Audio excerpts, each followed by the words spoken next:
इस बार झारखंड को आप नहीं बसाते हैं ना, झारखंड घुसपैठियों का हाथ में चला जाएगा। ये चुनाव झारखंड को बसाने का चुनाव है।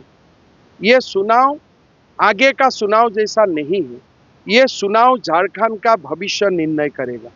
तुष्टीकरण का राजनीति चलेगा कि झारखंड में देश प्रेम का लोगों को बाहर का रास्ता दिखाएंगे कानून के तहत।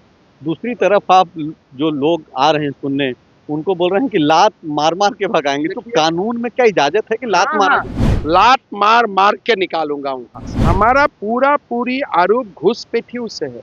हमारा लड़ाई घुसपैठियों से है, जिसका झारखंड से कोई नाता नहीं है। उन सवाल पूछ रहे हैं कि 5 लाख नौकरी दिया क्या। हेमंत सोरेन से आप एक सवाल किए। बाकी में ये मुद्दा बन पा रहा है तब जबकि हिमंता बिस्वा शर्मा 3 महीने से यहाँ रणनीति बना रहे थे। आपके टिकट बंटवारे के बाद लुइस मरांडी जैसी जो नेत्री हैं वो चली गई। 30,000 वोट से हम लोग जीतेगा हुसैनाबाद। ये कहाँ से कॉन्फिडेंट आ रहा है? सबको देख के पिछले 3 महीने से झारखंड विधानसभा चुनाव में बीजेपी की रणनीति तय करने के बाद अब जमीनी स्तर पे असम के मुख्यमंत्री और झारखंड बीजेपी के चुनाव सह प्रभारी हिमंता बिस्वा शर्मा जो है उतर गए हैं। इस वक्त हुसैनाबाद में हम लोग हैं। थोड़ी देर पहले बीजेपी के टिकट पे नामांकन करके कमलेश सिंह का यहाँ पे सभा हो रहा था। सबसे पहले तो ये बताइए, बगल में कमलेश सिंह जी हैं, कितना कॉन्फिडेंट हैं आप हुसैनाबाद को लेकर? 30,000 वोट से हम लोग जीतेगा हुसैनाबाद। ये कहाँ से कॉन्फिडेंट आ रहा है? सबको देख के इतना धूप है, माँ बहन भाई पिता माता सब लोग बैठा हुआ है। हम लोग तो पॉलिटिशियन है, लोगों को देख के हमारा पता चल जाता है। जैसे डॉक्टर को एक मरीज को देखने का बाद पता चल जाता है, हम तो 25 साल यही काम करते आया हूँ। पहला चुनाव में 1996 में लड़ा था, उस तब से तो वही काम देखते आए हो। इतना धूप में इतना लोग बैठा हुआ है। आपका कैमरा पैन कर दीजिए, आप देखेगा तो ये लोग किस लिए यहाँ है? धूप कितना है? कमलेश जी को जिताने के लिए है ना, मोदी जी को जिताने के लिए तो यहाँ है। नहीं, बिल्कुल भीड़ तो आई है बीजेपी के लिए, कमलेश जी के लिए। लेकिन जैसे आप चावल एक मरीज से पकड़ लेते हैं कि क्या चल रहा है, हम लोग भी थोड़ा समझते हैं ग्राउंड पे। यहाँ पे 2-3 ऐसे नाम हैं जो आपके साथ थे और खड़ा हो गए हैं। कर्नल संजय सिंह हैं, विनोद सिंह हैं, हिमंता बिस्वा शर्मा जो मना रहे हैं सबको, खास करके टिकट बंटवारे के बाद आपका अब एक जिम्मेदारी और बढ़ गया है कि जो नाराज है उसको मनाना है। ये झारखंड का इतिहास रहा है कि टिकट नहीं मिलने से 10 to 20% लोग इंडिपेंडेंट लड़ता है। लेकिन चुनाव तक बातें भी होते हैं, कोई लोग वहाँ पर भी आते हैं।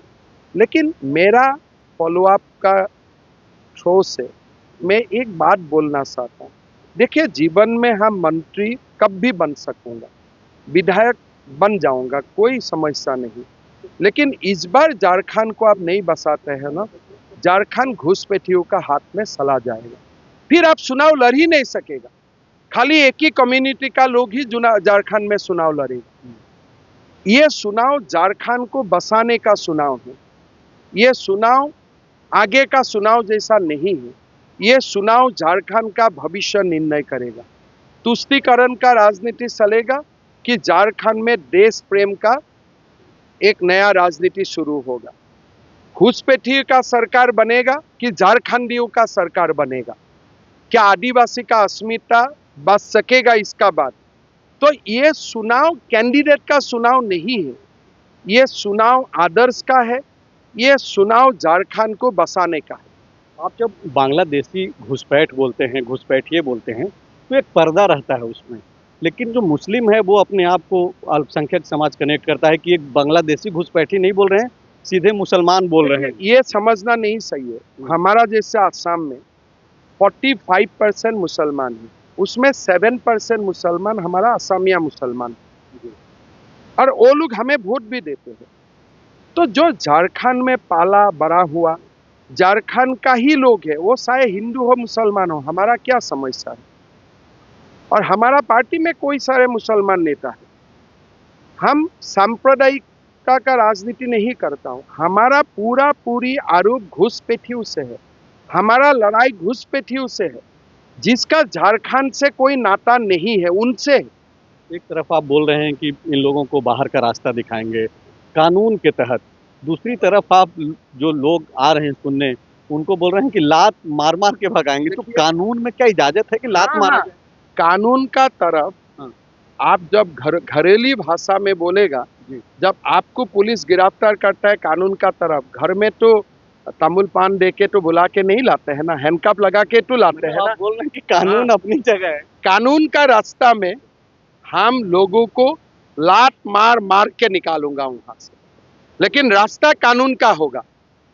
ये जो आप एक सवाल पूछ रहे हैं कि 5 लाख नौकरी दिया क्या, हेमंत सोरेन से आप एक सवाल किए, वाकई में ये मुद्दा बन पा रहा है तब जबकि हिमंता बिस्वा शर्मा 3 महीने से यहाँ रणनीति बना रहे थे। आपके टिकट बंटवारे के बाद लुइस मरांडी जैसी जो नेत्री हैं वो चली गई, और सवाल इसलिए उठ रहा है हिमंता जी कि लुइस मरांडी दावा कर रही है कि आप हेमंत सोरेन के खिलाफ उनको उतारने जा रहे थे। देखिए, जब मेरा पार्टी में लुइस मरांडी था, हाँ। मेरा साथी रहते थे, आप लोग ने कोई दिन तो उनका इंटरव्यू नहीं लिया।